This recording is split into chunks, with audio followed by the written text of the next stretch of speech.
जी, अस्सलाम वालेकुम। क्या हाल चाल है? सबके खैरियत से? इंट्रोडक्शन मेरा हो गया, ठीक है? तो हम टॉपिक की तरफ चलते हैं। आज का टॉपिक है जी शॉपिफ़ाई, ठीक है? तो शॉपिफ़ाई स्टार्ट करने से पहले मुझे थोड़ा-सा आप लोगों के साथ इंटरैक्ट करना है कि कौन-कौन इस फ़ील्ड के अंदर बिल्कुल ही बिगिनर है। बिल्कुल बिगिनर जो थोड़ा-सा हैंड रेज़ कर दें। ओके, शॉपिफ़ाई का आइडिया बिल्कुल नहीं है आप लोगों को, ऐसा ही है ना? ठीक है। मतलब आइडिया इस तरह से है कि आपको प्लेटफॉर्म का नेम पता है और ये पता है कि क्या क्या चीज़ें होती हैं, ठीक है? ठीक है, डन डन डन। ओके हो गया। चले, अच्छा, ई कॉमर्स से स्टार्ट करते हैं। ई कॉमर्स है क्या? ई कॉमर्स आई थिंक सबको पता होगा कि ऑनलाइन गुड्स सेलिंग का नाम है, ठीक है? Online selling goods and buying का नाम है, ठीक है? और ई कॉमर्स जो है वो इसमें क्या चीज़ें होती हैं, इसके अंदर जो है वो ई कॉमर्स में आप लोग ना सिर्फ अपनी प्रोडक्ट्स को सेल कर सकते हैं और साथ ही साथ अपनी आप को भी बेच सकते हैं, मतलब आपने आपकी सर्विसेज को सेल कर सकते हैं, ठीक है? खुद को भी ऑनलाइन जो है वो आप लोग सेल कर सकते हैं। आपके पास कोई भी स्किल है तो आप उसको भी ऑनलाइन बेच सकते हैं, ठीक है? अच्छा, इसके साथ वाई सेलिंग दीज प्लेटफॉर्म्स, ठीक है? कि हमें इन प्लेटफॉर्म्स पे क्यों सेल करना चाहिए, क्या है शॉपिफाई है क्या और क्या चीज़ें हैं जी। अच्छा, इस स्लाइड पे चलने से पहले ना मैं थोड़ा सा शॉपिफाई को थोड़ा सा आपको एक्सप्लेन कर दूं, शॉपिफाई है क्या। लोकल ई कॉमर्स की अगर बात की जाए तो पाकिस्तान के अंदर अगर सबसे बड़ा प्लेटफॉर्म देखा जाए ई कॉमर्स के लिए तो ई कॉम उसमें नाम आता है सबसे बड़े प्लेटफॉर्म का, दराज का, ठीक है? दराज का नाम सुना हुआ है सबने? अच्छा, दराज को आप लोग क्या समझते हैं कि एक तो वो वहाँ से हम बाइंग करते हैं, ऑनलाइन बाइंग करते हैं कि कोई भी चीज़ हमें चाहिए, ठीक है? हम उसको ऑर्डर करके अपने पास जो है वो मंगवा लेते हैं, ठीक है? दूसरा, उसके ऊपर सेलिंग भी करते हैं हम, ठीक है? कि जो प्रोडक्ट्स आप लोग मंगवा रहे होते हैं ना वो आप ही के जैसे सेलर उस पे अपना अकाउंट ओपन करके उसको सेल कर रहे होते हैं, ठीक है? तो थोड़ा-सा कंपैरिज़न अगर आप मुझे बताएँ कि क्या हम शॉपिफ़ाई को भी जैसे दराज वर्क कर रहा है, क्या शॉपिफ़ाई भी एक थर्ड पार्टी प्लेटफ़ॉर्म है? मतलब एक ई-कॉमर्स प्लेटफ़ॉर्म है शॉपिफ़ाई भी, अगर हम आप लोग क्या समझते हैं उसको अपने माइंड से? जी? टूल है? टूल है। अच्छा, शॉपिफ़ाई क्या है? दराज एक वेबसाइट है? ओके, ओके, ठीक है। जी।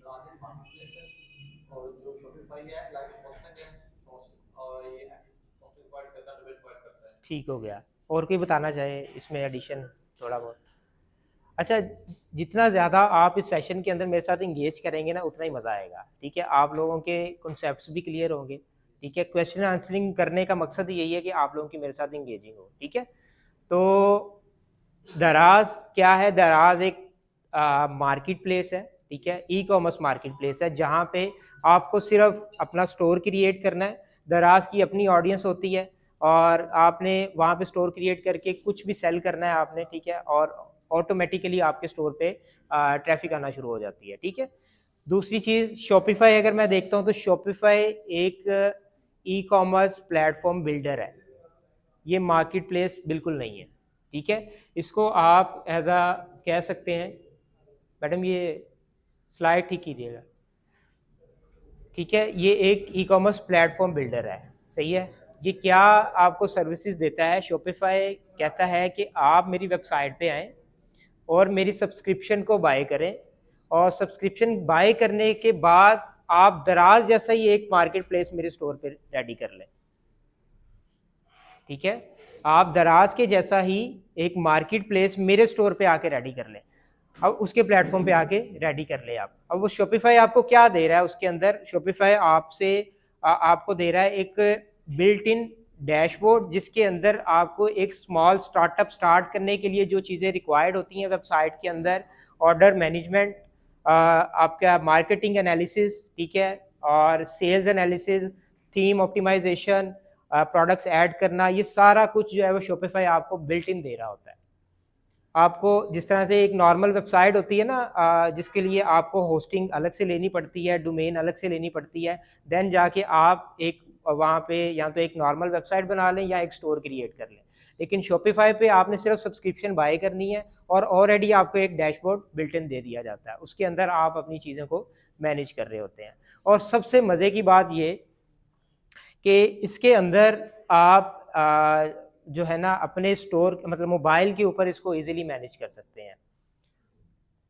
मोबाइल के ऊपर भी एप्लीकेशन जो है शॉपिफाई की डाउनलोड करके उस पर लॉगिन करें और आपकी सारी जो वेबसाइट का बैकएंड है ना वो आपके पास आ जाता है। आपको जो डेली बेसिस पे ऑर्डर्स आ रहे हैं, आपने लेबल्स निकालने हैं, सारा कुछ आप मोबाइल से इजीली मैनेज कर सकते हैं। तो ये शॉपिफाई है। लेकिन शॉपिफाई चार्ज क्या कर रहा है आपसे? शॉपिफाई उस अपनी मंथली सब्सक्रिप्शन चार्ज करता है, ठीक है। शॉपिफाई अपनी मंथली सब्सक्रिप्शन चार्ज करता है। अब डिपेंड करता है आप पे कि आप लोग उसको मंथली बाय कर लें या ईयरली बाय कर लें, ठीक है। तो ये सब्सक्रिप्शन चार्ज कर रहा होता है। तो why selling on e commerce platforms, ठीक है, क्यों हमें अपने बिजनेस को जो है ऑनलाइन लेके आना चाहिए, ठीक है। फिजिकल बिजनेस सब करते हैं, सबके माशाल्लाह से यहाँ पे पेरेंट्स के बिजनेसेस होंगे या फ्रेंड्स फैमिली के अंदर जो है बिजनेसेस होंगे, ठीक है, जो अभी तक फिजिकल ही चल रहे हैं। फिजिकल के अंदर आप लोग क्या, एक तो आप अपने एरिया के अंदर बाउंड रहते हैं, आपकी टारगेट ऑडियंस जो है वो लिमिटेड है, आप किसी दूसरे तक पहुंच नहीं पा रहे, सिर्फ मोबाइल की हद तक है। आपकी जो फिजिकल ऑडियंस है, आपकी जो फिजिकल शॉप है वो किसी को नज़र नहीं आती, आपकी सिर्फ टारगेटिंग एरिया के अंदर रहता है, ठीक है। आप अपनी शॉप को लेट्स सपोज किसी दूसरे सिटी के अंदर दिखाना चाह रहे हैं तो आपको दूसरे सिटी के अंदर जाके किसी एरिया के अंदर जाके दूसरी आउटलेट खोलनी पड़ती है, दूसरी वो फ्रेंचाइज खोलनी पड़ती है वहाँ पे, ठीक है, ऐसे ही है। लेकिन ऑनलाइन क्या है कि एक आपने सिर्फ स्टोर बनाना है, मल्टीपल स्टोर नहीं बनाने, एक आपने स्टोर बनाना है, वो चाहे आप वर्डप्रेस पे बना लें, चाहे शॉपिफाई पे बना लें, इट्स डिपेंड ऑन यू, ठीक है। स्टोर बनाने के बाद आप ग्लोबली क्या, इंटरनेशनली क्या, ग्लोबली भी उसको टारगेट कर सकते हैं, ठीक है। ना सिर्फ आप सिर्फ पाकिस्तान की हद तक महदूद रहते हैं, आप साथ ही साथ उसको ग्लोबली भी यूके, यूएस, कनाडा, जिस कंट्री में भी आप उसको चाह रहे हैं, एक वेबसाइट बना के मल्टीपल कंट्रीज को आप टारगेट कर सकते हैं। जी, शॉपिफाई चूँकि आप दराज पे क्या है, दराज पे ऑलरेडी बिल्ट इन चीज़ें हैं, सारा कुछ ठीक है, आपने जस्ट अपना स्टोर बनाना है और उसी की ट्रैफिक है। और दराज पे आपका ब्रांड तो आप बनाते हैं लेकिन आपका कस्टमर नहीं होता, वो दराज का ही कस्टमर है, ठीक है। लेकिन यहाँ पे क्या है, आपने स्क्रैच से सारा कुछ बनाना होता है, आपने इसके ऊपर अगर कस्टमर्स लेके आने हैं तो वो आपने कैंपेन्स के थ्रू लेके आने होते हैं, ठीक है, through Facebook ads, TikTok ads, Instagram ads, Google ads, ठीक है, ये सारी कैंपेन्स के थ्रू आप इसके ऊपर ट्रैफिक लेके आते हैं। और सेकंड तरीका इसका ये होता है कि पेड कैंपेन्स अगर आपने नहीं चलानी, फिर हम एसईओ के ज़रिए लेके आते हैं कैंपेन। लेकिन एसईओ लॉन्ग टर्म प्रोसीजर होता है, तो उसके रिजल्ट्स आपको आहिस्ता आहिस्ता आते हैं, ठीक है। तो ऑनलाइन लेके आते हैं, अगर आप स्मॉल इन्वेस्टमेंट के साथ आप इसको ऑनलाइन लेके आ सकते हैं, ठीक है। स्मॉल इन्वेस्टमेंट कितनी होगी वो हम अभी प्रैक्टिकल थोड़ी सी कैलकुलेशन करेंगे तो उसमें डिस्कस करेंगे, ठीक है। ब्रांड रिकग्नाइजेशन, अब मैंने जैसे कि बात की कि आप जब फिजिकल शॉप खोली हुई है तो आप एक हद तक लोग आपको जानते हैं, या एक एरिया के जानते हैं, या मैक्सिमम 2 एरियाज़ के लोग आपको जानते हैं कि भाई इस इलाके में इस जगह पे इस बंदे की शॉप है। लेकिन अगर आप ऑनलाइन इसको लेके आते हैं तो ओवरऑल पाकिस्तान में आपके ब्रांड को लोग जानना शुरू हो जाते हैं, ठीक है। अगर आप उसकी अवेयरनेस करते हैं, लोगों तक अपना ब्रांड पहुंचाते हैं कैंपेन्स के थ्रू, प्रमोशंस के थ्रू, टिकटॉक वीडियोस के थ्रू, इन्फ्लुएंसर मार्केटिंग के थ्रू, ठीक है, तो आपकी ब्रांड रिकग्नाइजेशन होती है, लोग उसको जानते हैं, ठीक है, और ब्रॉडली जानना शुरू हो जाते हैं, ठीक है। उसके बाद ग्लोबल ऑडियंस, ठीक है, ना सिर्फ आप पाकिस्तान में रहते हुए अपनी ऑडियंस को टारगेट कर सकते हैं, आप पूरी कंट्री को, ठीक है, मल्टीपल कंट्रीज़ को भी इसमें टारगेट कर सकते हैं। और बिजनेस सस्टेनेबिलिटी, मार्केट के हालात आप लोगों को पता है कि अगर फिजिकल बिजनेस है, आज वो डाउन है, ठीक है, कल अप है, फिर डाउन है, फिर अप है, मतलब अप एंड डाउन चलती रहती है। लेकिन ऑनलाइन प्लेटफॉर्म के अंदर आप लोगों को सस्टेनेबिलिटी मिलती है, लेकिन वो सस्टेनेबिलिटी मॉड्यूल पे मिलती है कि आप किस मॉड्यूल पे काम कर रहे हैं, ठीक है। मॉड्यूल्स मैं डिस्कस करता हूँ अभी आप लोगों से। ये हो गया यूज़र फ्रेंडली है। इसकी ग्रोथ की अगर बात की जाए, ठीक है, तो ये गूगल के कुछ रिजल्ट्स हैं कि शॉपिफाई स्टोर जो इंक्रीज़ कर रहा है वो 25% जो है ना वो ईयरली इंक्रीज़ करता है, ठीक है, क्वार्टरली। और साथ ही साथ इसके लाइव स्टोर्स पाकिस्तान के अंदर 22,000 प्लस अभी तक लाइव हो चुके हैं। ये गूगल के रिजल्ट्स हैं। अच्छा, इसमें आप लोगों ने देखा होगा कि शॉपिफाई इतनी जल्दी और इतनी ब्रॉडली उसने जो है ना मार्केट को कवर कर लिया बहुत जल्दी। ये किस तरह से हुआ है? देखें, एक तो वेबसाइट बनती थी, मतलब शॉपिफाई के आने से पहले जो वेबसाइट्स क्रिएट होती थी वो किस पे क्रिएट होती थी? वर्डप्रेस के ऊपर। अगर वर्डप्रेस से पीछे थोड़ा सा चला जाए तो कोडिंग के थ्रू जो है वो वेबसाइट जो है वो क्रिएट होती थी, ठीक है। तो वर्डप्रेस जब आया तो वर्डप्रेस के ऊपर भी अगर आप वेबसाइट, अभी भी वर्डप्रेस चलता है, अभी भी वर्डप्रेस चलता है। वर्डप्रेस के ऊपर अगर आप वेबसाइट्स बनाते हैं ना तो आपको ईयरली डोमेन और ईयरली होस्टिंग मिल जाती है, ठीक है। होस्टिंग हम बोलते हैं कि आपको अपनी वेबसाइट लाइव करने के लिए ना कोई ना कोई ऑनलाइन सर्वर चाहिए होता है, कोई ना कोई ऑनलाइन जो है वो आपको डाटा स्टोरेज के लिए जो है वो सर्वर चाहिए होता है, सिस्टम चाहिए होता है, ठीक है। तो वो हम बाय करते हैं, उसको हम नाम देते हैं होस्टिंग का। तो वो होस्टिंग किसी भी प्लेटफॉर्म से खरीद सकते हैं आप, डोमेन भी इसी तरह से आप किसी भी प्लेटफॉर्म से बाय कर सकते हैं।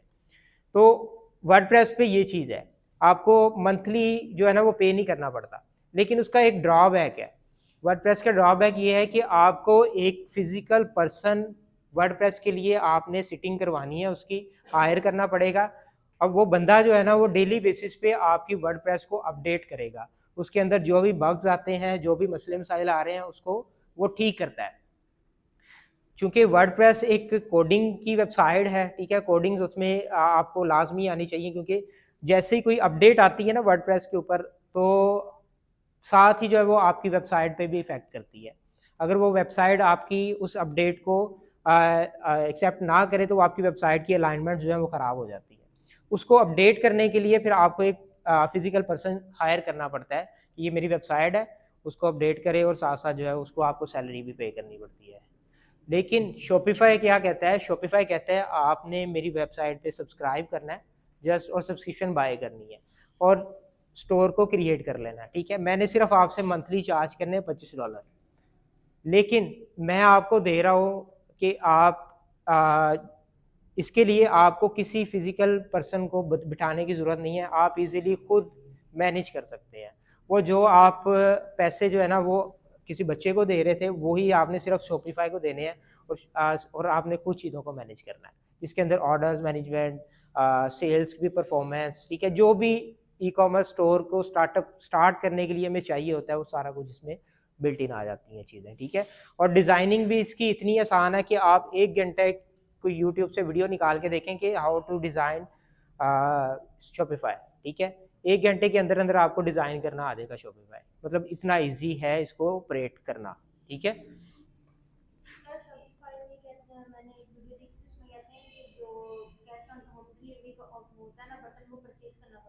हाँ जी, उसके लिए देखिए, एक तो शॉपिफाई का खुद का चेकआउट होता है। चेकआउट मतलब जहाँ पे आप सबसे पहले प्रोडक्ट को ऐड टू कार्ट करते हैं। ऐड टू कार्ट मतलब प्रोडक्ट को बास्केट के अंदर डालते हैं, ठीक है। जैसे आप फिजिकल किसी मार्ट में जाते हैं ना, वहाँ पे भी आप छोटी सी बास्केट पकड़ के फिर रहे होते हैं, छोटी छोटी प्रोडक्ट्स डाल के, फिर बाद में लास्ट पे काउंटर पे जा रहे होते हैं। इसी तरह शॉपिफाई मतलब वेबसाइट्स पे भी होता है कि पहले आप अपनी प्रोडक्ट्स को ऐड टू कार्ट करते हैं, ऐड टू कार्ट करने के बाद लास्ट ऑप्शन होता है चेकआउट का, कि वहाँ पे आपने अपनी डिटेल्स डालनी होती है, एड्रेस वगैरह डालना होता है और पेमेंट्स सेलेक्ट करनी होती है, ठीक है। तो ये चेकआउट होता है, तो वहाँ पे बिल्ट इन चेकआउट होता है।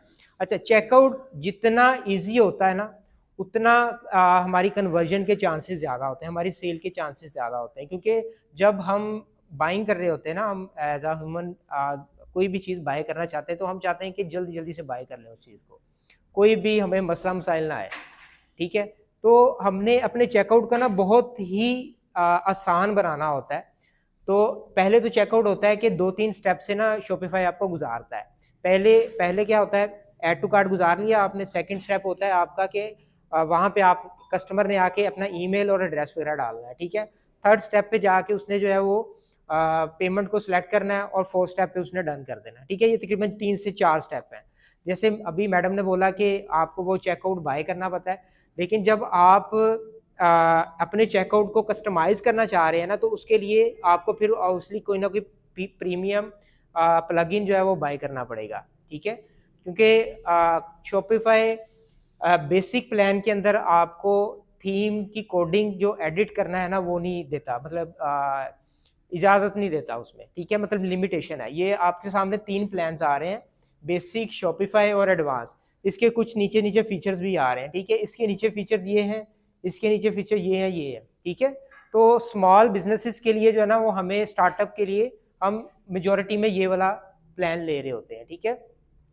शॉपिफाई की ऑफर है इसमें कि $1 फॉर योर फर्स्ट मंथ, कि आप 1 मंथ के लिए जब इसको मतलब इसकी सब्सक्रिप्शन बाय करते हैं तो 3 दिन का आपको फ्री ट्रायल देता है। ये 3 दिन के अंदर, आई थिंक 3 दिन मैक्स होते हैं अपनी वेबसाइट को डिज़ाइन करने के लिए, ठीक है। 3 दिन के अंदर आप अपनी वेबसाइट डिज़ाइन कर रहे हैं, उसके बाद इसके ऊपर आप जो है वो बिलिंग करें, तो बिलिंग के अंदर जो है वो आपसे $25 नहीं चार्ज करेगा, आपसे चार्ज करेगा $1 फर्स्ट मंथ के लिए। अच्छा, मैं $25 इसलिए बोल रहा हूँ क्योंकि अभी ये $19 दिखा रहा है, लेकिन इसमें टैक्स इंक्लूड नहीं है। तो जब आप चेकआउट पे जाते हैं तो ये 25 बन जाता है, उसमें टैक्स ऐड हो जाते हैं, ठीक है। तो फर्स्ट मंथ में आपने सिर्फ $1 पे करना है, उसके बाद नेक्स्ट जो आपकी बिलिंग होगी उसमें आपने $25 पे करना है। तो ये इसके लिए इसने आपको ऑफर दी हुई है, ठीक है। तो इसके अंदर जो है ना वो आपके चेकआउट को कस्टमाइज करने का ऑप्शन नहीं देता, सही है। तो आपको कस्टमाइज करने के लिए ना कोई प्रीमियम प्लगइन यूज़ करना पड़ता है, जिससे आप जो है वो इजीली उसको चेकआउट को कस्टमाइज कर सकें। बिजनेस मॉड्यूल्स, अच्छा, जैसे मैंने पहले बात की आपसे कि सस्टेनेबिलिटी, बिजनेस की सस्टेनेबिलिटी के लिए ये मेक श्योर करना है हमने कि हमारा बिजनेस कौन सा है, हमारा बिजनेस का मॉडल कौन सा है, हम कौन सा बिजनेस कर रहे हैं।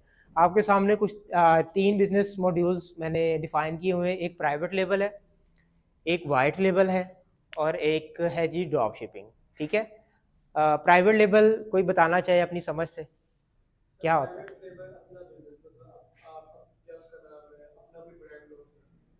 अच्छा, कोई और बताना चाहे, थोड़ा सा एक्सप्लेन करके ताकि सबको समझ आ जाए। ओके, ठीक है,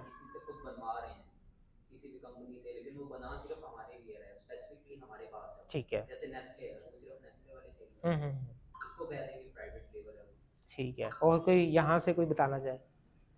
नहीं, आप बिल्कुल ही बिगिनर हैं।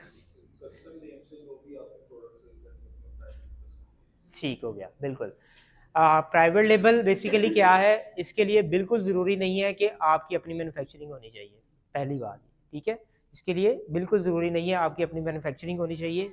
सेकंड थिंग ये कि आप किसी भी होलसेलर या किसी भी इंपोर्टर के साथ अटैच हो जाएं, आपको प्रोडक्ट कोई अच्छी लग रही है, ठीक है, आपने सिंपली उस प्रोडक्ट को लेना है, उसके ऊपर अपनी एक जिस भी कंट्री में काम कर रहे हैं वहाँ पे आपने एक कंपनी रजिस्टर्ड करवानी है XYZ के नाम से, कोई भी नाम आपका हो, ठीक है। और फिर अगर आप चाहते हैं कि मेरा नाम कोई फ्यूचर में यूज़ ना करे, उसके लिए फिर हम उसका ट्रेडमार्क करवाते हैं, ठीक है, अपने नाम को सिक्योर करवाते हैं। और ट्रेडमार्क करवाने के बाद अब उस नाम की जो है ना वो पैकेजिंग बनती है, पैकेजिंग, लोगो, और उस प्रोडक्ट के ऊपर भी हमने अपना नाम लिखवाना है। एक तो होता है ना पैकेजिंग के ऊपर नाम, लेकिन पैकेजिंग के साथ साथ उस प्रोडक्ट के ऊपर भी नाम लिखवाना है, ठीक है। वो बेशक आप स्टिकर में लिखवा लें या लेज़र के जरिए लिखवा लें, जैसे भी आप बैच करवाते हैं वहाँ पे नाम आ जाता है, ठीक है। तो ये ओवरऑल आपकी प्राइवेट लेबल हो गया कि आपने प्रॉपर अपनी ब्रांड पैकेजिंग के साथ उस प्रोडक्ट को सेल करना शुरू कर दिया, तो ये होता है प्राइवेट लेबल, ठीक है। वाइट लेबल क्या होता है? ये कौन सी बला है?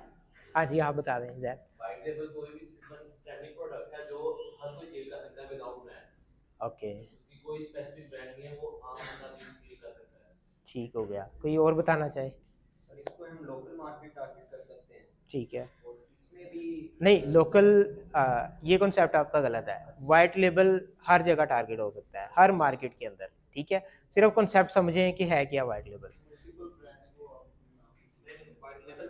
हाँ जी, विदाउट एनी ब्रांड, ठीक है, उसको हम यूज कर सकते हैं, सही है। आप बताएं। मार्केट में आपको प्रोडक्ट मिले इसके ऊपर कोई ब्रांड नेम नहीं है, कुछ भी नहीं है, ठीक है, लेकिन वो सेल हो रही है, उसको लेके सेल कर सकते हैं आज वाइट लेबल। बिल्कुल है, सही है। हाँ जी, हम अपना लोगो लगा सकते हैं। बिल्कुल बिल्कुल बिल्कुल बिल्कुल बिल्कुल बिल्कुल लगा दें। अच्छा, वाइट लेबल, चूँकि चाइना जो है ना वो आपको पता है कि मैन्युफैक्चरिंग हब है, ठीक है। और चाइना हर कंट्री के अंदर ईयरली जो है ना उसकी कोई ना कोई चीज़ आ रही होती है, ठीक है। अब वो जो चीज़ आ रही है ना वो नॉन ब्रांडेड चीज़ें हैं,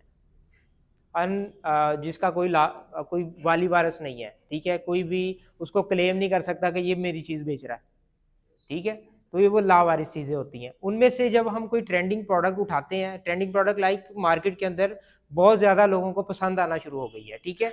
उसको उठा के आप अपना XYZ कोई भी नाम लगा के उसको बेचना शुरू कर दें, ठीक है। कोई भी नाम ज़रूरी नहीं है कि उसकी पैकेजिंग पे लगाना है, सिर्फ वेबसाइट अपने नाम की बनाएं और उस प्रोडक्ट को एज इट इज़ जैसे उसकी ब्रांडिंग है उसको बेचना शुरू कर दें। वो होता है वाइट लेबल, ठीक है। अब वाइट लेबल के अंदर जब हम बिजनेस स्टार्ट करते हैं ना, वाइट लेबल को आप मूव करते हैं, कन्वर्ट करते हैं प्राइवेट लेबल के अंदर।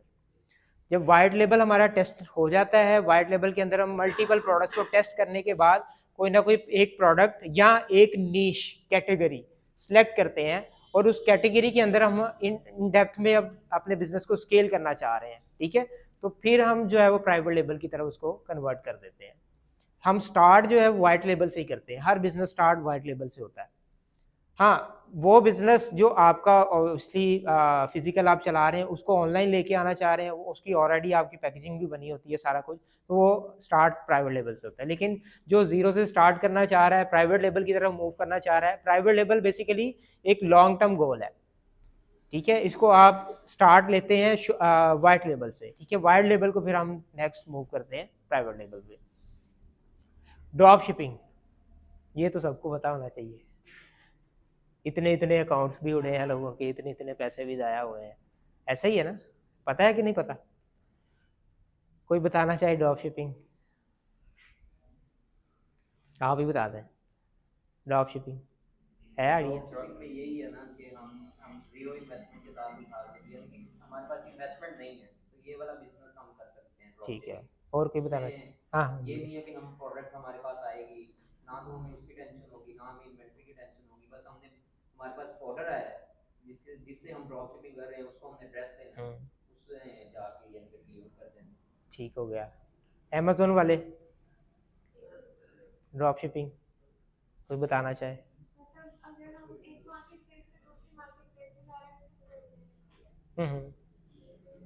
ओके, ठीक है। इसमें ये होता है कि हम जस्ट लिस्टिंग करनी होती है, प्रोडक्ट किसी के पास पड़ी हुई है, ब्रांड कोई मैन्युफैक्चरर है या होलसेलर कोई भी है, हम उससे कॉन्टैक्ट करेंगे, आपकी प्रोडक्ट हम सेल करना चाहते हैं। वहां से उनकी जो है ना वो प्रोडक्ट की डिस्क्रिप्शन लेके लिस्टिंग करेंगे, जैसे कि उसके लिए हमें किसी भी स्टॉक की जरूरत नहीं है, जरूरत नहीं है, और जैसे ही हमें वो ऑर्डर आएगा हम जस्ट लिस्टिंग करेंगे उसकी विदाउट एनी इन्वेस्टमेंट। लिस्टिंग के बाद जैसे हमें कोई ऑर्डर आएगा हम वहां से उठा के भिजवा देंगे। ओके, चले अब मैं थोड़ा सा एक्सप्लेन कर देता हूँ। ड्रॉप शिपिंग बेसिकली इन्वेस्टमेंट चाहिए, ठीक है। विदाउट इन्वेस्टमेंट नहीं है ये। ड्रॉप शिपिंग के लिए भी इन्वेस्टमेंट चाहिए। बेसिकली है क्या, ड्रॉप शिपिंग में आपने वेबसाइट क्रिएट करनी है, एक थर्ड पार्टी वेबसाइट है XYZ के नाम से, वो ऑफर कर रही है कि मेरी वेबसाइट पे जो है ना प्रोडक्ट्स अवेलेबल हैं और होलसेल रेट पे अवेलेबल हैं, ठीक है। आपने क्या करना है, वो कहता है कि जी मेरी वेबसाइट पे आएँ और आप एक अकाउंट क्रिएट करें, होलसेलर अकाउंट या ड्रॉप शिपिंग अकाउंट क्रिएट करें और अपने स्टोर के साथ उसको लिंक कर दें। जी हाँ जी, ठीक है। वो प्रिंट ऑन डिमांड में चला जाता है, लेकिन ये प्रोडक्ट्स की बात हो रही है। आप लिंक कर दें शॉपिफाई के साथ। अब क्या होगा, आपने जो भी प्रोडक्ट उसके स्टोर से हंट की हुई है या जो भी आपने अपनी लिस्ट की हुई है, आप सिंपली जो है ऑर्डर आया उसका और ऑटोमेटिकली वो लिंक है ना, तो वो ऑटोमेटिकली जो थर्ड पार्टी प्लेटफॉर्म है वो आपका ऑर्डर जो है वो रीड करेगा, उसको फुलफिल करेगा, मतलब पैकेजिंग के बाद उसको फुलफिल खुद करेगा, ठीक है। और पेमेंट जो भी आपने अकाउंट सेटअप किया होगा वो पेमेंट वहाँ पे चली जाएगी, ठीक है।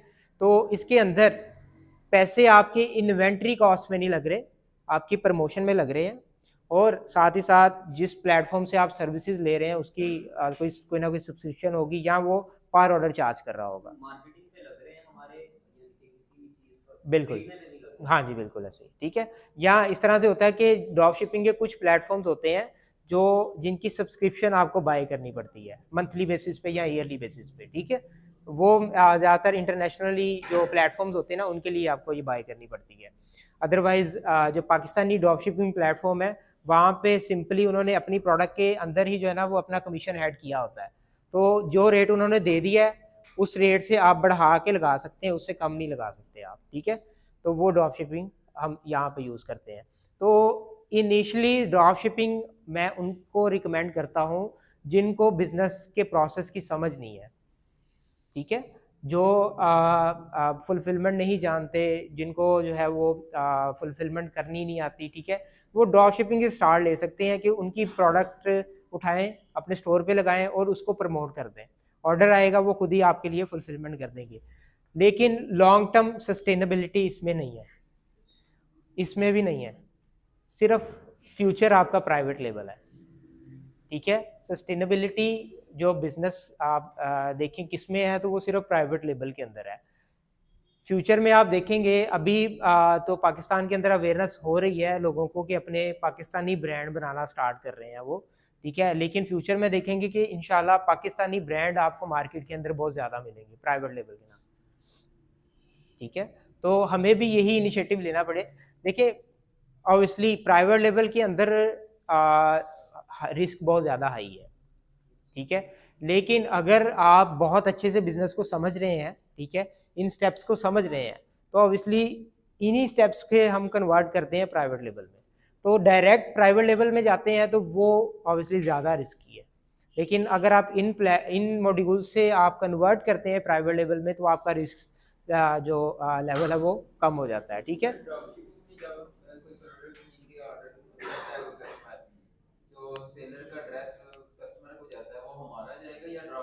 देखें जो ड्रॉप शिपिंग वाला होता है ना, वो ड्रॉप शिपिंग आपका ऑर्डर जो है ना वो कस्टमर ने ऑर्डर किया, कस्टमर ने उसके अंदर एड्रेस भी डाला हुआ है, तो जो थर्ड पार्टी प्लेटफॉर्म जिसके साथ आपने लिंक किया हुआ है ना, वो आपके कस्टमर का पूरा ऑर्डर देख रहा है, उसके अंदर उसका एड्रेस और बाकी चीज़ें सारी देख रहा है, ठीक है, वो खुद ही कस्टमर के एड्रेस पे आपको पहुंच जाएगा, आपको फुलफिलमेंट की मतलब टेंशन लेने की जरूरत ही नहीं है। नहीं वो आपकी बात सही है, लेकिन मैं ये कह रहा हूँ कि एड्रेस पे हमारा मेंशन होगा जी बिल्कुल, वेयर हाउस एड्रेस होते हैं, ठीक है। वेयर हाउस एड्रेस मतलब अगर कस्टमर ने रिटर्न कर दिया, ठीक है, दो चीज़ें होती हैं, या अपने पास का वाला एड्रेस रख दें, ठीक है, या जो है थर्ड पार्टी का रख दें, ठीक है। कुछ लोग जो है ना वो अपना एड्रेस डाल देते हैं, ठीक है, लेकिन वो एक तरह से उनके लिए नुकसानदेह है, क्योंकि वो रिटर्न हो गए, प्रोडक्ट आपके पास आ गई, लेकिन आप उसको रीयूज़ नहीं कर सकते थे, सही है ना, क्योंकि आप तो कर रहे हैं ड्रॉप शिपिंग। तो बेहतर ये होता है कि आप उन्हीं के वेयर हाउस का जो है ना वो एड्रेस डालें, ताकि रिटर्न भी आए तो वो मैनेज करें उसको, ठीक है। तो ये चीज़ होती है उसमें। ओके, ये कुछ कॉस्टिंग है, बजटिंग है कि हम किस तरह से जो है वो बजटिंग को देख रहे होते हैं, ठीक है। तो इसके लिए जो है ना मैं आपको एक्सेल शीट पे लेके चलता हूँ। बिजनेस मॉड्यूल्स की अगर बात की जाए, ठीक है, तो ड्रॉप शिपिंग जो है ना वो सबसे पहले मैंने इसलिए रखा है क्योंकि मेजॉरिटी में हम लोग जो होते हैं ना वो बिगनर्स होते हैं, हमें प्रोसेस का नहीं आइडिया होता कि हम किस तरह से स्टार्ट करें। तो ड्रॉप शिपिंग जो है ना वो उनके लिए रिकमेंडेड होती है। 1 लाख का बजट इसके लिए रिक्वायर्ड है, ठीक है। 1 लाख के अंदर जो है ना वो आप इसको स्टार्ट कर सकते हैं, और अगर इंटरनेशनली देखा जाए तो मैंने डॉलर्स के अंदर भी लिखा है कि एक $1000 के अंदर आप इसको स्टार्ट कर सकते हैं, ठीक है। अब इसके अंदर ये 1 लाख लग क्यों रहा है? 1 लाख कोई ना कोई प्लेटफॉर्म की जो है ना वो होगी, फीस होगी, ठीक है, जिसके साथ आप लिंक कर रहे हैं।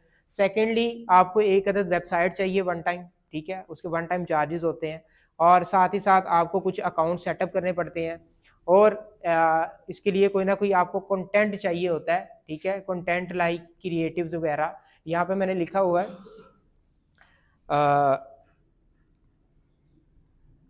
ऑपरेशंस, ठीक है, हंटिंग एंड सोर्सिंग, ठीक है। हंटिंग एंड सोर्सिंग के अंदर ना कोई मेजॉरिटी में लोगों से हंटिंग नहीं होती, ठीक है, मेजॉरिटी में लोगों को नहीं आइडिया होता कि प्रोडक्ट कौन सी बेची जाए, तो उसके लिए हमें कोई ना कोई जो है ना वो किसी ना किसी को हायर करना पड़ जाता है, या उसे प्रोडक्ट को बाय करना पड़ जाता है, ठीक है।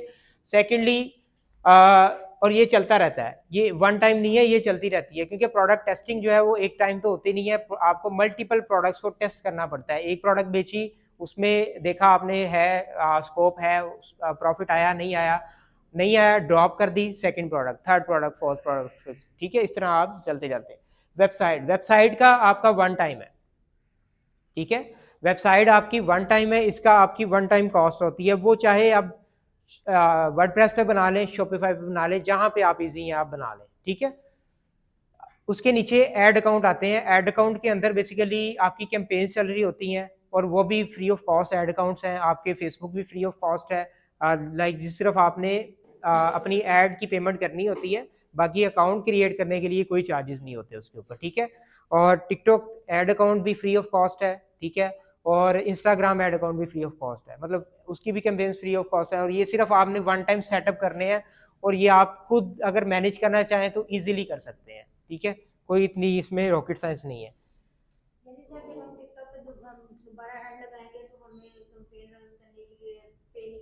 नहीं, कैंपेन्स के लिए तो पे करना है ना, अकाउंट क्रिएशन के लिए पे नहीं करना। उस पर मैं आता हूँ उस पर। फ्री ऑफ कॉस्ट का मतलब है मैं आपको बिल्कुल फ्री ऑफ कॉस्ट तरीका बताऊंगा, ठीक है। ये मार्केटिंग है, ज़्यादा मार्केटिंग है इसमें, हाँ जी, ठीक है। ड्रॉप शिपिंग की अगर मैं बात कर रहा हूँ ना तो इसमें ज़्यादा मार्केटिंग है, ठीक है। बाकी खर्चे बहुत थोड़े हैं, मिनिमम है 5,000 हो गया, 10,000 हो गया, इतने चार्जेस हैं ये, लेकिन ज़्यादा मार्केटिंग का ही है। ग्राफिक्स में आ जाती हैं आपकी वीडियो कंटेंट, आपका इमेज कंटेंट, ठीक है। खुद बना लें वेल एंड गुड है, नहीं बना पाते तो आप लोगों को इसकी भी सर्विस लेनी पड़ती है, ठीक है। सोशल मीडिया मार्केटिंग, ठीक है, इसके अंदर सोशल मीडिया मैनेजमेंट भी आ सकता है कि जिसमें आप अपने बेसिकली सिर्फ ऐड चलाना ही काम ख़त्म नहीं हो जाता, आपने अपने पेजेस जो आपने बनाए हैं फेसबुक पे, इंस्टाग्राम पे, जो भी प्लेटफॉर्म आपने चूज़ किए हैं उस पर आपने अपने पेजेस को अपडेट रखना होता है, ठीक है। कोई भी अगर कस्टमर आ रहा है ना आपकी वेबसाइट पे, वो अगर देखना चाह रहा है कि ये बंदा जेन्युइन है या नहीं, वो आपके पेजेस भी देखेगा कि आप कहाँ पे अवेलेबल है, किस प्लेटफॉर्म पे अवेलेबल है, ठीक है। इससे आपकी क्या है, ऑथेंटिसिटी बढ़ती है, आपकी वर्थ बढ़ती है कि वाकई ये ब्रांड जो है ना वो बेच रहा है चीज़ों को, ठीक है। तो सोशल मीडिया मैनेजमेंट जो है वो भी ज़रूरी है, आप खुद कर लें वेल एंड गुड है, नहीं कर सकते उसके लिए भी फिर आप लोगों को हायर करना पड़ता है बंदा। अच्छा, CSR इसमें आ जाती है कस्टमर सपोर्ट, जो कि हम नहीं कर रहे होते जनरली। जब हम कोई भी बिजनेस स्टार्ट करते हैं ना शॉपिफाई पे, मेजॉरिटी में बिजनेस यहाँ से फेल हो रहे होते हैं कस्टमर सपोर्ट से। हम कस्टमर सपोर्ट नहीं करते, जिसकी वजह से कस्टमर ऑर्डर तो चला जाता है आपका, लेकिन वो रिटर्न्स आ रही होती हैं बहुत ज़्यादा, ठीक है। कस्टमर सपोर्ट के लिए आपको कुछ चीज़ों की जो है ना वो फॉलो करनी पड़ती हैं। क्या क्या चीज़ें उसमें आ जाती हैं? सबसे पहले जब आपका ऑर्डर गया, ठीक है, मतलब ऑर्डर आया, एक आपके कस्टमर को व्हाट्सएप पे मैसेज लाजमी जाना चाहिए। अब व्हाट्सएप पे मैसेज ऑटो पे कैसे जाता है, उसके लिए भी एक प्रीमियम टूल है, वो आपको इंटीग्रेट करना पड़ता है उसके साथ, वेबसाइट के साथ, ठीक है। मंथली यहाँ उसके ईयरली चार्जेस होते हैं, वो आपको पे करने हैं। वो ऑटोमेटिकली जो है ना वो आप जैसे ही कस्टमर ऑर्डर करता है ऑटोमेटिकली उसको व्हाट्सएप पे मैसेज चला जाता है, मैसेज उसको व्हाट्सएप पे चला जाएगा। अच्छा, व्हाट्सएप पे मैसेज हम भेजेंगे क्या, बेसिकली उसमें उसको ये बताएंगे XYZ नेम उसका, ठीक है, और नीचे लिखा होगा कि आपने इस वेबसाइट से ये ऑर्डर किया है, ठीक है, ये आपकी ऑर्डर अमाउंट है। अगर आप इसको कंफर्म करना चाहते हैं Y लिख के कंफर्म कर दें या N लिख के नो कर दें, ठीक है, कैंसिल कर दें। अच्छा, फर्स्ट कंफर्मेशन हमारी वहाँ से हो जाती है कि कस्टमर वाकई इंटरेस्टेड है या नहीं। फर्स्ट कंफर्मेशन हमारी वहाँ से हो गई, ठीक है, कस्टमर ने येस लिख दिया, पहली कंफर्मेशन हमारी हो गई। दूसरी कंफर्मेशन आपने खुद कॉल करनी है। वहाँ पे आप बेशक कस्टमर सपोर्ट के लिए आपने कोई हायर किया हुआ बंदा उसको बिठाया है या आप खुद कर रहे हैं, ठीक है, खुद करें ज़्यादा बेहतर है। आप समझेंगे कि हम किस तरह से अपनी चीज़ों को देख रहे होते हैं। कस्टमर दूसरी कंफर्मेशन आपने खुद करनी है, लाइक ह्यूमन कॉल। कुछ लोगों ने ना रोबोटिक कॉल्स भी लगाई होती हैं। रोबोटिक कॉल्स जो है ना वो हर बंदा नहीं सुनता। अब जब आप कंफर्म करते खुद कंफर्मेशन पे कॉल करते हैं ना कंफर्मेशन के लिए, अच्छा, कस्टमर के ना कुछ क्वेश्चंस होते हैं उस प्रोडक्ट को लेके। अब वो ऑनलाइन ऑर्डर कर रहा है, अब वो आपसे पूछेगा, जब आप खुद कॉल करते हैं आपसे पूछेगा कि भाई आप जो कलर भेज रहे हैं उसको जो है वो मतलब उड़ता तो नहीं है, कि मतलब कोई भी चीज़ बेच रहे हैं, ठीक है, मैं रैंडमली आपको बता रहा हूँ कि कलर इसका ख़राब तो नहीं होता, क्वालिटी इसकी कौन सी है, मुझे प्रोडक्ट जो दिखाई गई है वही आएगी कि नहीं आएगी, डिलीवरी कब तक आएगी, ये कुछ कस्टमर के माइंड में क्वेश्चन चल रहे होते हैं। तो वो क्वेश्चन अगर आप सिर्फ व्हाट्सएप की हद तक कंफर्म करेंगे ना, तो आपका जो ऑर्डर कैंसिल होने के चांसेस है ना अभी भी ज़्यादा है। लेकिन जब आप ह्यूमन कॉल कर लेते हैं तो वहाँ पे आपके जहाँ पे 80% रिटर्न के चांसेस थे, वहाँ पे 50% रह गए। ठीक है, कॉल कर ली, सेकंड कंफर्मेशन हो गई। थर्ड कंफर्मेशन आपने तब करनी है जब आपने उसका पार्सल अपने पास से पैक करके कोई भी कुरियर जो लॉजिस्टिक है वहाँ पे उसको डिस्पैच करवा दिया। ठीक है, लेपर्ड कुरियर जो भी TCS आपने यूज़ करना है। ठीक है, वहाँ पे डिस्पैच करने के बाद आपने एक कॉल तब भी करनी है। एक मैसेज तो TCS की तरफ से भी चला जाता है ना, दूसरा मैसेज दूसरी कॉल आपने खुद करनी है। उसको कहना है कि हमने आपका पार्सल डिस्पैच करवा दिया है और 2 to 3 वर्किंग डेज के अंदर आपका ऑर्डर आपको मिल जाएगा। तो कस्टमर अगर इंटरेस्टेड हुआ वहीं पे आपको पता चल जाएगा कि कस्टमर बोलेगा बिल्कुल ठीक है, मैं ऑर्डर रिसीव कर लूँगा। ठीक है, अगर वहीं पे बोलता है कस्टमर कि भाई नहीं मुझे चाहिए नहीं, या मैं कैंसिल करना चाहता हूँ, आप वहीं पे कैंसिल कर दें, आपका ऑर्डर जो है ना वो बच जाएगा कैंसिल होने से। ठीक है, रिटर्न आने से। तीसरी जी जी हाँ जी ये है कि ये सारी कस्टमर सर्विस की जो कॉल की बात कर रहे हैं, ये जो डिलीवरी टाइम की कॉल की बात कर रहे हैं, कितना पॉसिबिलिटी है कि आपके ऑर्डर रेशियो बहुत कम होगा, अगर आपका ऑर्डर रेशियो 100 में चला जाएगा? देखिए 100 में चला जाएगा तो 100 को ही आपने कॉल करनी है। अगर 100 को कॉल नहीं करेंगे ना, 100 में से 20 डिलीवर होंगे, बाकी 80 जो है वो रिटर्न आएंगे। सर देखिए, एक बंदा बिठाएं, ठीक है, या खुद कर लें, अगर खुद मैनेज कर सकते हैं, एक बंदा बिठाएं, जैसे ऑर्डर आ रहा है फौरन कॉल करें। ठीक है, जैसे ऑर्डर आ रहा है फौरन कॉल करें। बेसिकली मेहनत तो है लेकिन इसमें टाइम कंज्यूमिंग भी है, लेकिन इससे ये है कि आपको जो रिटर्न आने के चांसेस है ना वो बहुत कम हो जाएंगे, क्योंकि हम रिटर्न को ख़त्म नहीं कर सकते लेकिन कम तो कर सकते हैं ना अपने बिजनेस से। आप कोई भी ब्रांड से ऑर्डर करें, अच्छे ब्रांड से, आपको व्हाट्सएप पे मैसेज भी आएगा, वहाँ पे कंफर्मेशन भी होगी, कॉल भी आएगी। ठीक है, और जब वो TCS पे उसको डिस्पैच करवा देंगे, TCS का भी मैसेज आएगा। और जिस दिन बायर जो है, वो राइडर जो है वो पार्सल लेके जाएगा उसके घर, ठीक है, उसको मैसेज भी जाएगा। एक आप कॉल खुद भी कर दें कि राइडर जो है ना वो आपका पार्सल लेके ऑन द वे है और आप इतनी अमाउंट जो है ना वो रेडी रखें, बस ये आपकी कंफर्मेशन है। जो आपका 100% रिटर्न था ना वो आपका आहिस्ता आहिस्ता जो है वो कम होता गया। और जो बेसिकली ना स्टैंडर्ड रेट जो होता है ना रिटर्न का एक बिजनेस के अंदर, ठीक है, वो 15% होना चाहिए। ठीक है, बाकी जितना मर्जी आप कम कर लें वो आप पे डिपेंड करता है। मैक्सिमम भी अगर जाता है ना 30% से ज़्यादा ना जाए। अब रिटर्न भी दो किस्म की होती हैं। एक रिटर्न होती है कस्टमर ने रिसीव कर लिया, यूज़ करके, मतलब देख के प्रोडक्ट को फिर वो रिटर्न कर रहा है। ठीक है, वो तो जेन्युइन रिटर्न होती है कि अगर उसको चीज़ कोई पसंद नहीं आई या डैमेज गई है वो तो जेन्युइन रिटर्न है। लेकिन दूसरी रिटर्न होती है कि गेट पे पार्सल खड़ा है, कस्टमर अंदर बैठा सो रहा है और कह रहा है कि मैंने नहीं लेना, उसको हम बोलते हैं फेल डिलीवरी। या राइडर की नीयत खराब हो गई है, राइडर या कस्टमर फ़ोन नहीं उठा रहा, ठीक है, ये होती है फेल डिलीवरी। इन दोनों रिटर्न्स को मिला के जो है ना वो परसेंटेज मैंने आप लोगों के सामने लिखी हुई है कि मैक्सिमम रिटर्न आपकी 30 से अबव नहीं जानी चाहिए। 30 से अबव जाती है तो देन आपको लॉस होना शुरू हो जाता है। ठीक है, तो आपने अपनी जो रिटर्न्स है ना उसको 15% तक रखना है कि मेरे जो मैंने गोल सेट किए हैं, KPI सेट किए हैं, वो 15% तक होने चाहिए। मैक्स आप इसको बेशक 30 तक रख लें। ठीक है, तो ये ऑपरेशंस हैं, ऑपरेशंस आप लोगों के सामने मैनेज करने हैं। ठीक है, आप खुद मैनेज कर सकते हैं, आप खुद कर लें, और अगर आप इसके लिए मतलब जो चीज़ आप खुद कर सकते हैं आप उसको करें। ठीक है, अच्छा, इसमें जी जी जी ये पूछा था, अगर मैं शॉपिफाई पे कर रहा हूँ, मैं अगर TCS के थ्रू मैं पार्सल डिलीवर करता हूँ, कस्टमर यूज करता है, उसको रिटर्न करना है, तो वो मुझसे कांटेक्ट करेगा या डायरेक्ट TCS? देखिए दो चीज़ें हैं। ऑब्वियसली कांटेक्ट तो आपको करेगा क्योंकि आपने नंबर दिया हुआ है अपना। ठीक है, कांटेक्ट आपको करेगा। अब हर पोर्टल के ऊपर ना ऑप्शन होता है कि कस्टमर से अगर रिटर्न आ रही है ना तो आप रिटर्न की एक जो है ना वो रिक्वेस्ट डाल देते हैं। ठीक है, तो वो राइडर उसके पास जाता है, वो राइडर जो है उसका पार्सल पिक करता है, वो रिटर्न में आ जाता है वापस। अमाउंट होगी हम उसको रिफंड करनी है, हाँ TCS के थ्रू वो जाएगी, TCS के थ्रू नहीं जाएगी, वो आपके थ्रू जाएगी। पर्सनली हाँ, जाएगी। अमाउंट बेसिकली COD अमाउंट होती है, ठीक है, अगर उसने पे कर दिया तो इसलिए वो आप ही उसको सेंड करेंगे तो वो हो जाता।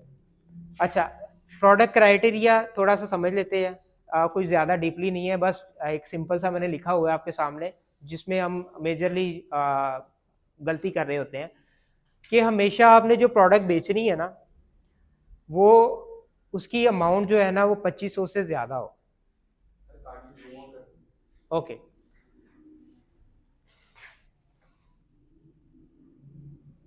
होता है जूम?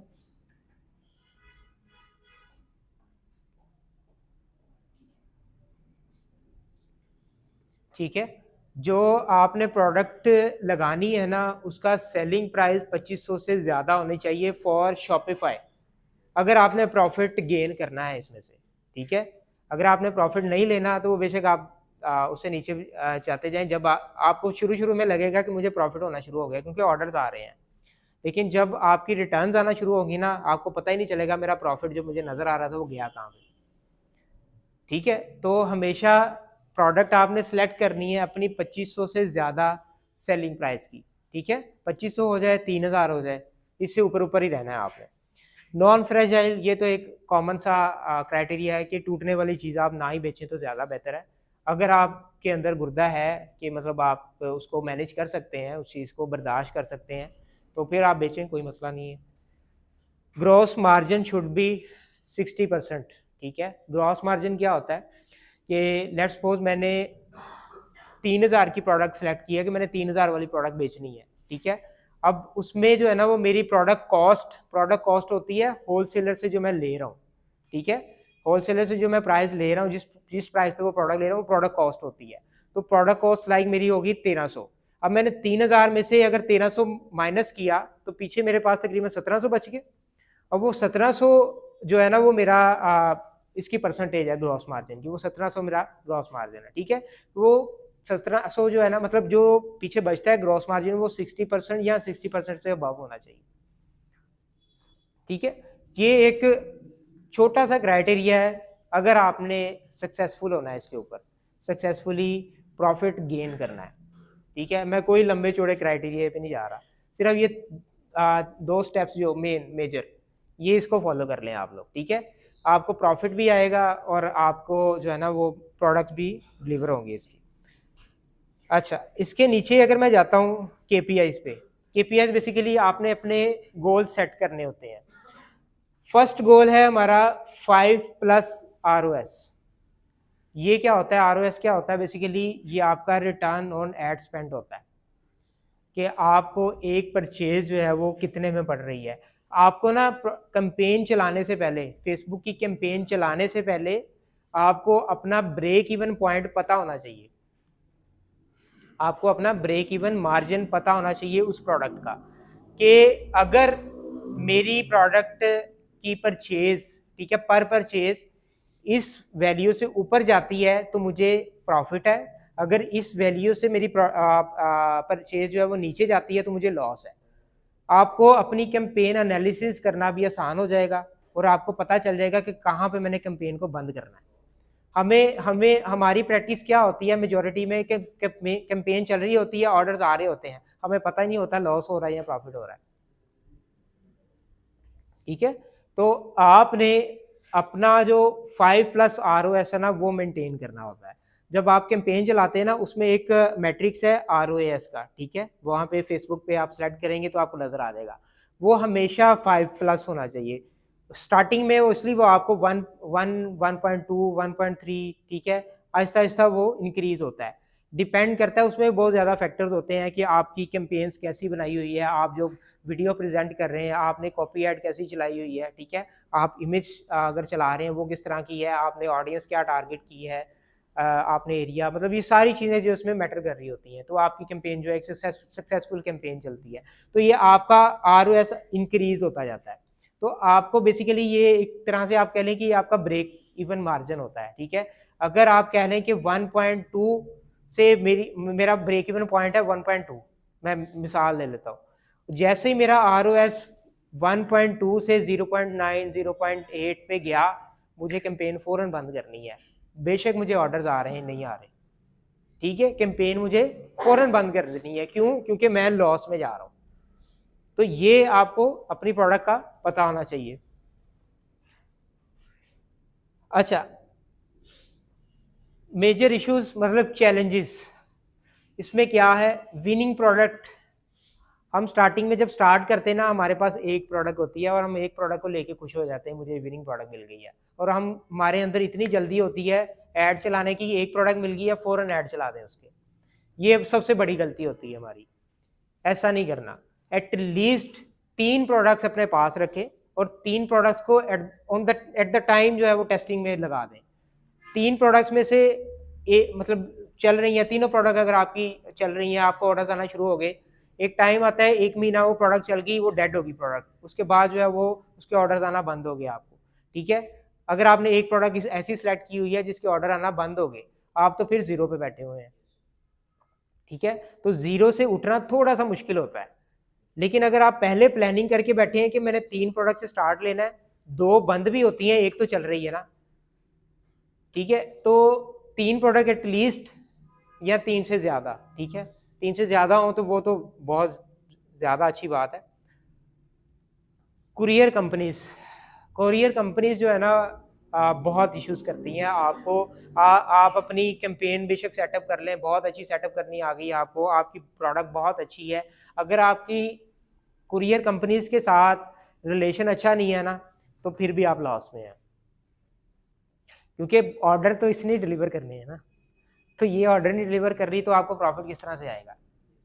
तो एक कुरियर पे कभी भी रिलाई नहीं करना, ठीक है, कि लाइक हमने सिर्फ TCS में ओपन करवा लिया और उसी के थ्रू जो है वो अपना स्टॉक जो है वो डिलीवर करवाना शुरू कर दिया, ऐसा बिल्कुल नहीं करना।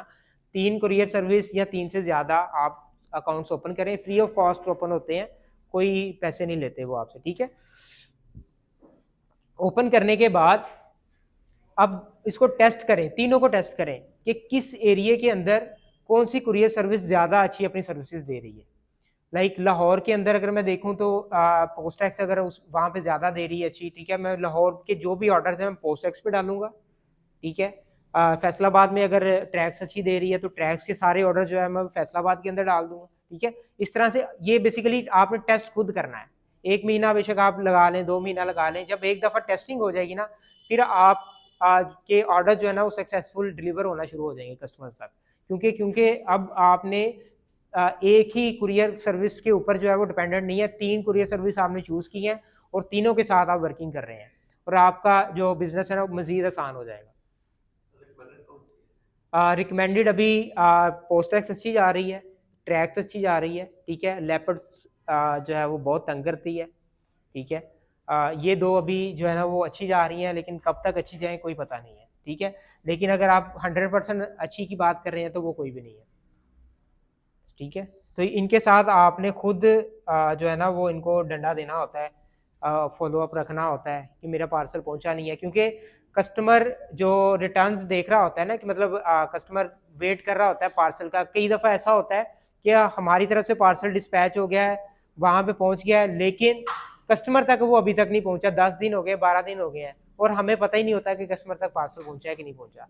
तो ये कुछ लूप होल्स होते हैं जिनको हमें जानना बहुत ज़रूरी होता है। तो वो लूप होल्स कैसे हमने देखने होते हैं, आपका जो पोर्टल होता है ना, किसी भी अकाउंट का पोर्टल होता है, उसको A to Z मैनेज करना आपको बहुत अच्छे से आना चाहिए। अगर आपको नहीं पता कि रिटर्न्स कहाँ पे आ रही हैं, डिलीवर्ड कहाँ पे ऑर्डर जा रहे हैं, ठीक है, और आप उसको एनालिसिस नहीं कर पा रहे, तो फिर भी आपको लॉस होने के चांसेस है।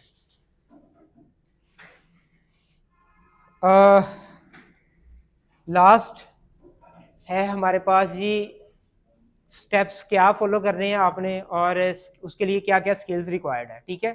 फर्स्ट ऑफ ऑल तो आपने एक डोमेन बाय कर लेनी है, जो कि बहुत इजी है, वो आप खुद भी कर सकते हैं, होस्टिंग डोमेन कोई भी, और शॉपिफाई प्लान, इसके लिए स्किल रिक्वायर्ड है, ठीक है। कौन सा स्किल रिक्वायर्ड है? वेब डेवलपमेंट का। अगर आपको वेब डेवलपमेंट आती है, इसमें कोडिंग की बात नहीं मैं कर रहा, मैं वेब डिज़ाइनिंग की बात कर रहा हूँ, ठीक है। अगर आप डिज़ाइन कर सकते हैं एक अच्छी वेबसाइट तो आप बिल्कुल इसको कर सकते हैं, अदरवाइज इसके लिए आपको ये सीखनी पड़ेगी, ठीक है। Secondly social media accounts social media accounts को सेटअप करना आप इजीली खुद कर सकते हैं, लेकिन उसको मैनेज करने के लिए भी स्किल रिक्वायर्ड है, ठीक है। मतलब कैंपेन्स चलाने के लिए आप उसको प्रॉपर सीखना पड़ता है कि किस तरह से हम कैंपेन्स को रन करें। कैनवा, कैपकट वीडियो एडिटिंग के लिए, और जब से कैनवा आया है उसने बहुत ही ज़्यादा लोगों की ज़िंदगी आसान कर दी है। फोटोशॉप हर किसी को चलाना नहीं आता था, तो कैनवा ने आके जो है ना वो चीज़ें आसान कर दी हैं। तो कैनवा बहुत ईजी है, कैपकट भी बहुत ईजी है, ठीक है।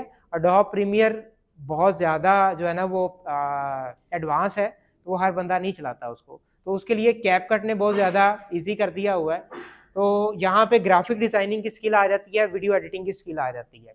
अगर आपको बेसिक, इसमें हमें बेसिक चीज़ें चाहिए, ज़्यादा एडवांस नहीं चाहिए स्टार्टिंग के अंदर। तो बेसिक एडिटिंग और बेसिक ग्राफिक डिज़ाइनिंग अगर आप सीख लेते हैं तो वेल एंड गुड है।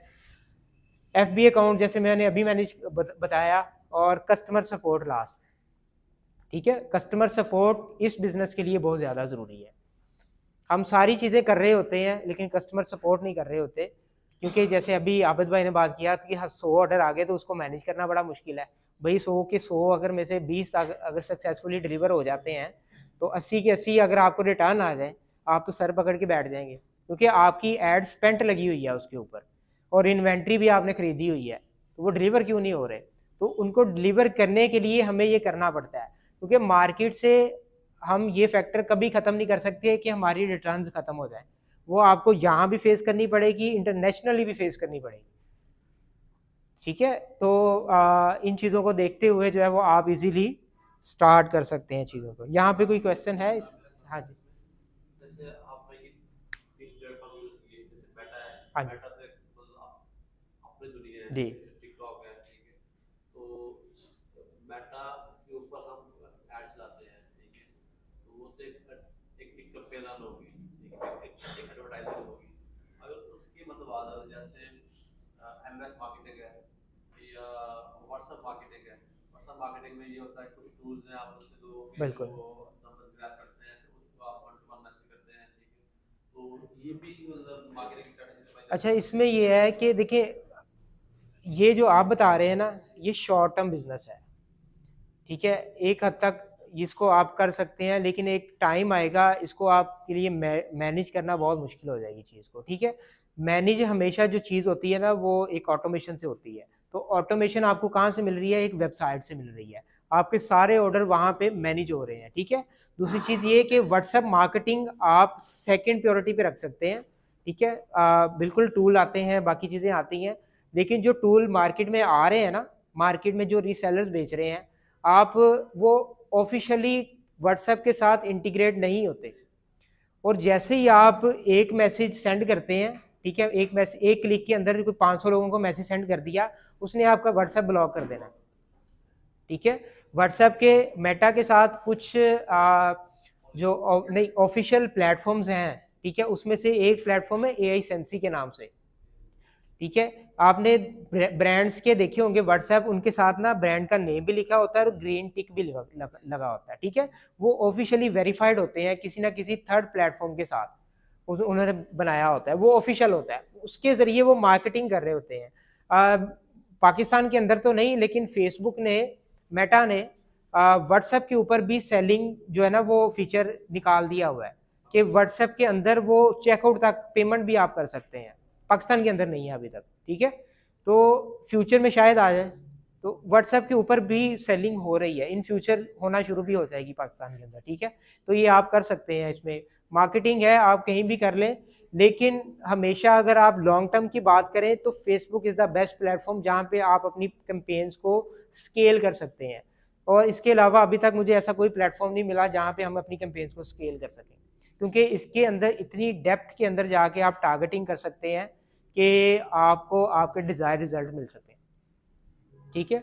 और फेसबुक ने आपके हाथ में हर चीज़ दी होती है, हर चीज़ की टारगेटिंग दी होती है कि आप खुद इसको मैनेज कर सकते हैं easily. Okay,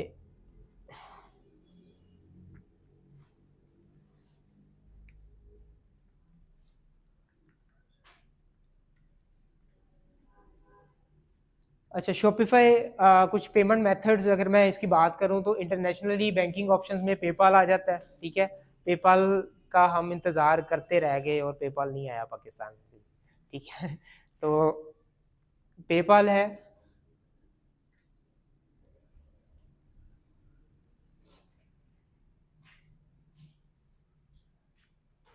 PayPal, stripe, checkout, world पे और लोकल बैंक, ठीक है।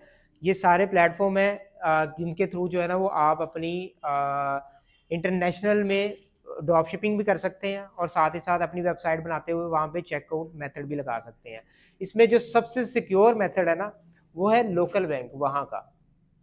ये थोड़ा सा मुश्किल तो है कि वहाँ का लोकल बैंक हम किस तरह से हासिल करें, लेकिन सबसे सिक्योर ये वाली चीज़ है कि लोकल बैंक के अंदर जो है ना वो आपको इजीली पेमेंट, कभी भी मसला मसाइल नहीं आएंगे उनकी गवर्नमेंट की तरफ से, ठीक है। पाकिस्तान के अंदर लोकल में देखा जाए तो इजी पैसा, जैज़ कैश और दूसरे डेबिट कार्ड और क्रेडिट कार्ड वगैरह, ठीक है। ये मेथड यूज़ करते हुए आप इजीली कर सकते हैं।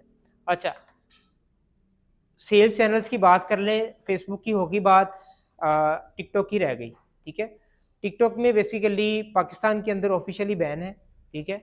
आप पाकिस्तान के अंदर ऐड को मतलब अकाउंट सेंटर ऐड अकाउंट उसका नहीं बना सकते।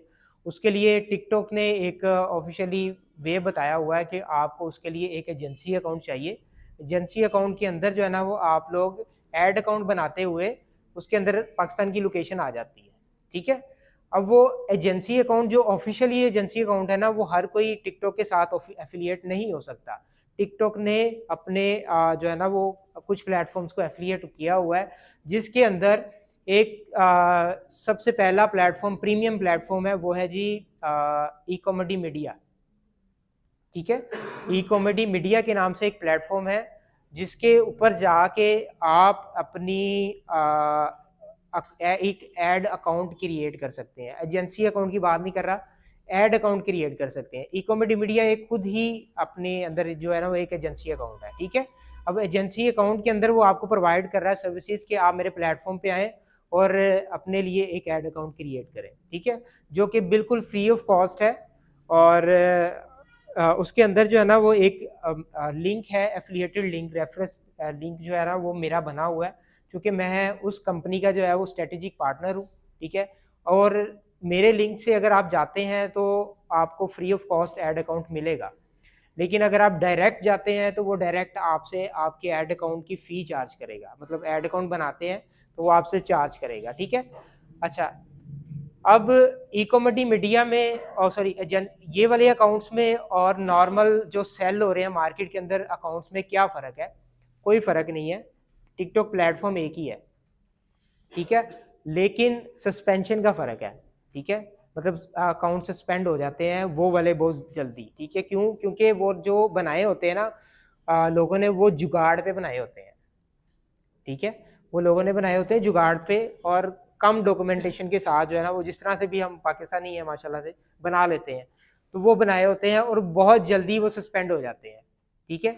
लेकिन ये प्लेटफॉर्म, ये ऑफिशियल प्लेटफॉर्म है, तो ये आप लोगों को ऑफ़र कर रहा है, खुद का ऑफ़र कर रहा है कि आप आएँ मेरे प्लेटफॉर्म पे। सिर्फ आपने प्रोवाइड क्या करना है, अपना मोबाइल नंबर देना है, ईमेल देनी है, अपनी वेबसाइट जो आप प्रोडक्ट प्रमोट करने जा रहे हैं, ठीक है, वो देनी है और बस ये चीज़ें देनी है। वो आपकी जो है ना वो अकाउंट अप्रूव कर देगा, ठीक है। सेकेंडली इसमें आपने देना क्या होता है, अगर आपके पास कोई पेपाल अकाउंट है या debit card, Pakistani debit card है, तो आपने इसमें टॉप अप करवाना है।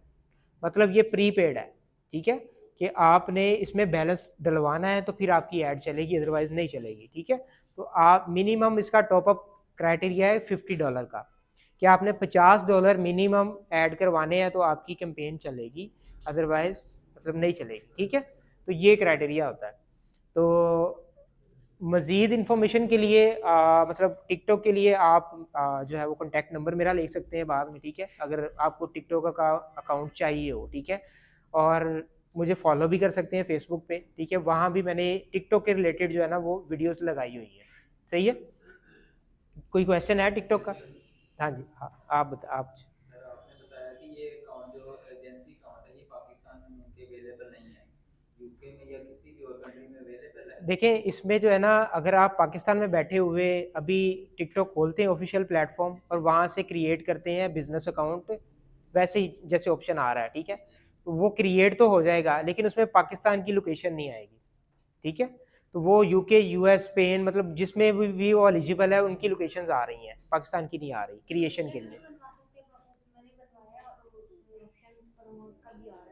मैं एक मिनट में आता हूँ, मैं इनका वो बंदा वहीं पे मैनेज कर रहा है, वो पॉसिबल यूके से अगर हम करवा रहे हैं, यूके से अगर आप करवा रहे हैं उसमें भी पाकिस्तान की लोकेशन नहीं आएगी, पाकिस्तान ऑफिशियल बैन है, ठीक है। सिर्फ एजेंसीज अकाउंट में आपको पाकिस्तान मिलेगा। तो जैसे आपने बताया कि एजेंसी कॉस्ट हम जैसे आपने कॉमेडी वीडियो बताया वहाँ से हम उसको फाइनल कर सकते हैं, ठीक है। उसके बाद ठीक है हम उसमें पैसे डाउन कर लेते हैं, तो हम उसको विदाउट एनी प्रॉक्सी यहाँ यूज़ करेंगे। हाँ जी, विदाउट प्रॉक्सी। और हमने एक कंप्यूटर है पाकिस्तान के अंदर, ठीक है, तो अब उसके अंदर पाकिस्तान की लोकेशन आएगी। बिल्कुल आएगी, विदाउट वीपीएन आपने यूज़ करना है और पाकिस्तान की लोकेशन भी आएगी। और इसके अंदर एक और सबसे बड़ी जो मैं अच्छी चीज़ समझता हूँ वो ये है कि आपने जो भी प्रोडक्ट अप्रूव बेचनी है ना, जो भी प्रमोट करनी है, वो प्रोडक्ट आपकी सबसे पहले ई-कॉमर्स मीडिया अप्रूव करता है, फिर आपकी वो प्रमोट होती है। वो तो है ऑब्वियसली, वो तो है सर। वो जो मतलब ओवरऑल हर प्लेटफॉर्म पे ये कॉमन चीज़ें हैं कि आपने फ्लेमेबल चीज़ें, केमिकल चीज़ें नहीं बेचनी, ये नहीं बेचना, वो नहीं बेचना, ये कॉमन चीज़ें हैं, बिल्कुल ये इसको वायलेट नहीं करना आप।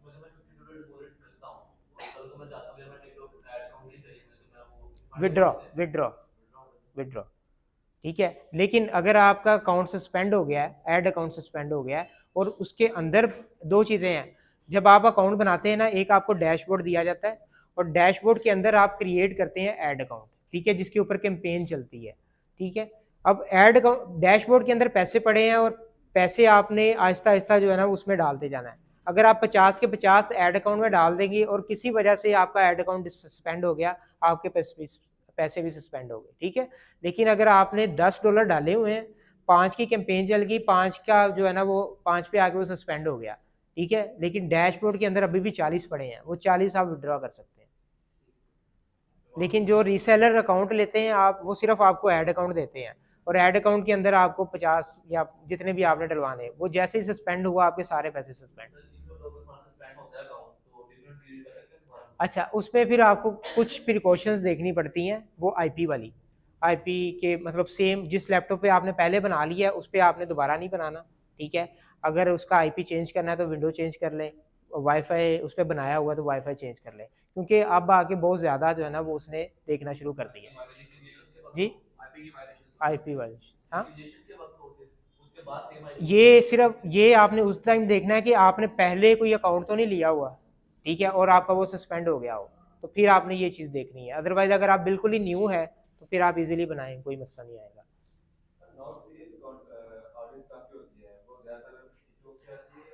अच्छा, नॉन सीरियस टिकटॉक से ही आती है, ठीक है, लेकिन टिकटॉक पे ऑडियंस इस तरह से होती है कि ऑर्डर आया, आपको टिकटॉक से ऑर्डर बहुत जल्दी आते हैं और विद इन आवर आते हैं, एक घंटे के अंदर आपको 100 ऑर्डर भी आ सकता है, ठीक है। तो वो जो ऑर्डर आता है ना, आपने उसको साथ साथ कस्टमर सपोर्ट करते हुए कंफर्म करना है। अगर ये चीज़ नहीं कर रहे ना, आपके सारे के सारे ऑर्डर कैंसिल हो जाएंगे। ये मेरे साथ हुआ है। एड कॉस्ट देखिए डिपेंड करता है, ठीक है, आपके क्रिएटिव के ऊपर, ठीक है। अगर आप टिकटॉक पे चला रहे हैं, आपका क्रिएटिव अच्छा है, आपकी स्टार्टिंग में एड स्पेंड ज़्यादा होगा, फिर आहिस्ता आहिस्ता कम होना शुरू हो जाएगा क्योंकि इंगेजिंग ज़्यादा होना शुरू होगी। सेम फेसबुक पे भी इसी तरह से स्टार्टिंग में थोड़ा सा ज़्यादा होता है, फिर आहिस्ता मैनेज होना शुरू हो जाता है। इसका आप रख लें $2, ठीक है। $2 से अगर ऊपर जा रहा है तो वो आपको नुकसान में जो होगा, ठीक है। ROS cost per purchase, CPA कह लें या CPM कह लें जी, ये टिकटॉक की बात कर रहा हूँ, ठीक है।